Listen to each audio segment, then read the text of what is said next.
So I'll be fully honest with you. Usually when I do these videos, I watch the video once and then do the VO because I hope then I can do my timing right. But I thought this time I'd just risk it. So this is a painting called Wonder Woman Make Me Wonderful. The concept is quite simple, you'll see. It came across when my friend and me were editing a video and she said something about her wrinkles in her face, and I looked at her and I thought, I can't see any wrinkles, you look perfect. And that made me realise, you know, some people look in the mirror and they see something different. And that made me think about people who are considered absolutely perfect, beautiful, and automatically went to Disney characters. And I thought the idea of giving Disney characters plastic surgery, that was the idea, this cosmetic surgery idea, they get rid of the wrinkles. But then also I thought about how women are strong and confident, but the pressure is still there. I mean, this is also not very entertaining, but you know what I mean. And I went to Wonder Woman because she is big, strong, she is a superhero, but I'm assuming she's still plagued by this pressure from everybody to be beautiful. That's if she was real, of course. What's wrong with me? Anyway, you know what I mean. So the concept of this one was to take Wonder Woman. I decided to use the Wonder Woman, how she looked sort of in her prime, 60s, I guess this is. Comic books, that is. And onto her body, draw the doodles that plastic surgeons put on there. In this case, cheeks, eyes, boobs, etc. I'm fortunate that one of my friends I went to school with when I was a kid and played football with is now a plastic surgeon, so he pointed me in the right direction and told me how to do this. So the painting, let's go on to it. Here we go. You see Wonder Woman down there. Just various stencil layers here with very flat colours, so trying to be very accurate to get that comic book look. It doesn't lend itself greatly to this. There's a few mistakes here and there, but nothing too bad. Trying to keep the colours separate was the biggest issue. The stencils are, what's that, sort of 2 A1s. I've taken Wonder Woman, I've taken off her clothes, which obviously sexualizes her, but that's not really the point of it. The point is to, so I can get the doodles in, because once you get the doodles on your body, you are not going to be dressed. And then I'm just spraying blue into her hair. I think it's tulip blue. I can't quite remember, so sorry for that one. I painted this one a long time ago. It's taken me a long time to get around to editing this video, hence doing the voiceover like this. And hopefully I'll be more entertaining. Any more backstory? Wonder Woman. The film's good, isn't it? That was good. As you can see, I'm trying to get the crown. It's not really a crown, is it? It's sort of like a headdress, I guess. The star. Things here are not lining up perfect, but I go back in with paint and sort most of it out. Her mouth. Oh, hello, Steve. And then here we go, putting the earrings and the lips and the star. So it's a very limited colour palette. One that I really wanted to keep simple, but at the same time give it some dynamic, some depth. So really it's two tones. So this here, we're going to the second tone on the skin, which is just a slightly darker sort of skin tone. MTM 94, I believe this is called Dingo Brown, I think. Dingo Brown on top of, maybe it's not. Maybe, yeah, it is. It's Dingo Brown on top of Jaimia Brown. I'm looking up at my colour chart, that's why I'm pausing. And then I'm going back in with some, this is emulsion here just to clean up the lines. Like I say, because this is a comic book, I wanted this one to be very, very tight. I wanted everything to look sort of very Lichtenstein. Look like it's been screen printed. But that, again, is quite difficult to do with stencils, and especially difficult to do with spray paint. Then going with a bit of acrylic, just whitening up her teeth and what have you. But you can see here, I've also closed her eyes. I thought if I close her eyes, it gives a bit more of that feel that she's about to undergo an operation. She's about to do this procedure, but it nearly takes away the connection with her. I wanted her to feel disconnected from the world, and especially disconnected from the viewer. Therefore, closing her eyes did that. I'm just cutting out some masking areas here for the earrings and the neck, just to make sure the darkness of the hair doesn't overspray. I think this is black. Do I do this black or not? Masking off more of the face. This is done with frog tape. You've probably seen my videos before. I'm a big fan of frog tape. Frog tape. Send me some frog tape. And then I'm going in with, is that dark blue or black?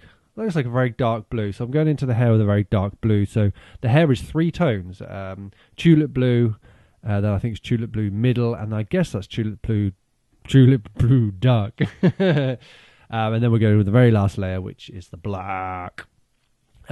because it's a comic book, the black is very, very important when you're doing this style. For me, anyway, especially in my style. Black, that's not black. Oh my gosh, talking about black. See, told you I should have watched this video beforehand. This is actually the highlights to the hair. So it's so the hair is 4 layers. Yeah, look at that hair. Looks good.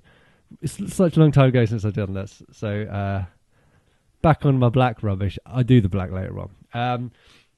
I can remember this. I was not happy with this yellow that was in there. It just looked too sort of stark. So I've gone in with acrylic mix and sorted out the star and the tiara. What the hell is it called? Put it in the comments down below.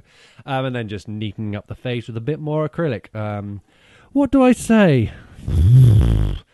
Let me have a look. I'm going to look at this. Okay, so you see those triangles? That's the anchor marks. Those triangles are what I use to line up all the stencils and make sure they're in the right place. I believe on this one that went wrong. Why am I giving it all a new coat? I can't remember here. I was obviously not very happy with the denseness. Sometimes I find spray paint can be very lifeless, very flat. And I don't like that. Even when you look at comic books, even though it's flat colours, the older ones before it went to digital, they still have life and dynamicness to them. The spray paint sometimes can look a bit flat to me, so that's why I like to go back in there. Oops, I messed up something there. Oh, what am I doing? Making a right mess. It looks like I'm changing the yellow again. So I believe that is definitely cadmium yellow. I don't know what it is. No, I don't know. Her hat is gold, isn't it? But in the comic books, obviously, it's yellow. I don't know if there is in the Silver Age and Golden Age of comics, if there's a locked down colour palette. That'd be interesting. I'll have a look into that. So a bit of highlights on the crown there.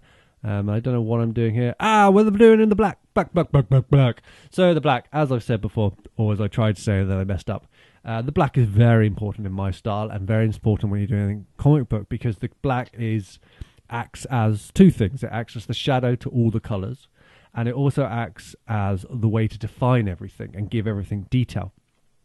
And that's what makes it very comic booky, and makes it very nearly like printed, like it looks like it's printed. And I love using black. So here I use a mixture of acrylic black on a very small paintbrush and paint pen. These are Posca paint pens, as I probably say in every single bloody video. The Posca paint pens, the problem with any paint pen is the paint never matches paint. It kind of has this sort of very flat look. It's very it is lacking luster. So when I'm doing the gallery ones, I don't do this outside because I don't have time, but when I'm doing gallery ones, if the luster's not there, I usually go back over it with a bit of acrylic paint, and that just gives it a slight shine, a slight shimmer. Not glossy, because I really hate gloss, but it I don't know, it just makes the light bounce off of it. I need to start trying some other paint pens to see if they have the same thing. I used to use a lot of the Molotow ones, but I don't know. It's just because there's a place near me that sells the Poscas. So maybe I'll go and try the Molotows again and see if they're less flat. Anyway, and all I'm doing here with the black, you can't really see it because it's all so dark, because I'm just adding the shadow of the waves of her hair. Because she's got wavy hair, as you can see, you look on, especially on the side to the left as you're looking at it, see that those twirls and swirls in the hair, that's not been done by paint, that's just been done by the highlight and the black. That's all that's making that work. And now I'm going back into, obviously, the eyes and the face, just touching it up. Here, oh, what am I doing now? Oh, forgot I did this. So at this point, I was not happy at all with the background. It just looked too dark. Everything was very melancholy. And even though the painting's going to be quite melancholy and very, very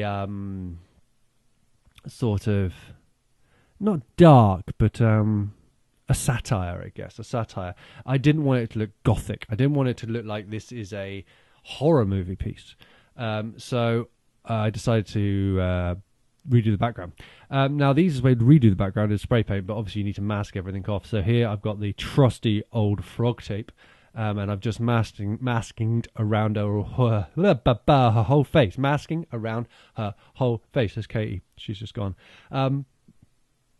The frog tape will bend slightly, which is really good, so you can get it around those curves, but just use lots of little bits, and then I've just masking taped the rest of it off with masking it off with the rest of the cardboard. See, I told you this would be weird if I just didn't rehearse it. And also, I really want to sneeze. Oh, it didn't sneeze. It's okay. And then I'm just shooting this paint in there. This is Cobra paint. I got this free at an event. I never used it before, but I'm really liking it. It's got a really nice finish. This is sort of a blood red. But this, obviously, this flat colour will bring out the comic book look a lot more, this red. It also has that sort of, here you go. Look how it's made her pop out so much. And then the very satisfying bit of taking off the tape. Oh, this is so satisfying. I've got a video of this close up, actually. I'm filming it. Maybe I should put that on YouTube. I'll do that, actually.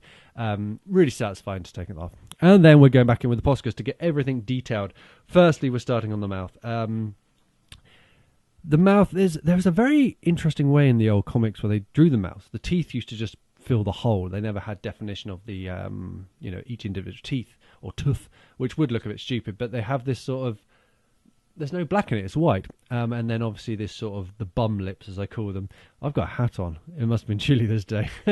Oh, God, I look like a right bum. I apologise for my bum looking. Bum.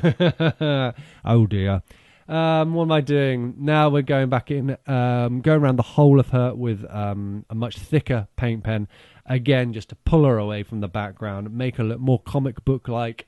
And just make it's weird, isn't it? Because if you look at this painting, it's quite simple. There's not much to it. The skin is just two tones. The lips are simple, but I find this way much harder than if you did something, say, semi-abstract, where you can have drips and blops and blips and blaps all over it, and it doesn't matter because it's not being controlled. I think being controlled is very, very hard, and actually harder. The eyes here, just putting black into the nose and the eyes, the eyelashes. I'm probably going to thicken that up in a minute. I'm pretty sure I do, but I don't remember. Oh, I'm thickening it with paint. So this is an example where I've decided to use paint and I've marked it all out with the Posca paint and then go with paint. Just giving the eyelashes and making sure the eyelids, the little bouncy bit, that little soft bit. If you poke yourself in the eye, that soft bit. Close your eye, then poke yourself in the eye. And then the nose.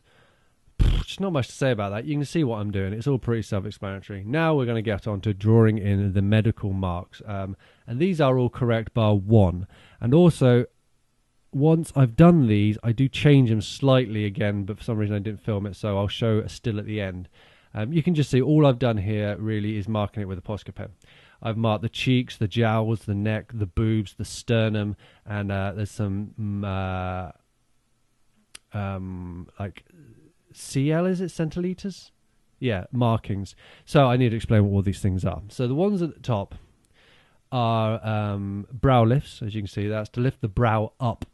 Then the ones on the eyes are the eyelid lifts. That's again to take away those wrinkles you get in your eyelids. And then we've got, oh, hold on, sorry, my video went a bit funny. There we go. Keep going, everybody. Then we've got the cheeks. You draw them like that in two layers. So I can't quite remember what Dave, that's my friend who advised me, what that means, but it means just pull the cheeks up and get that sort of concave. It kind of looks like a mountain.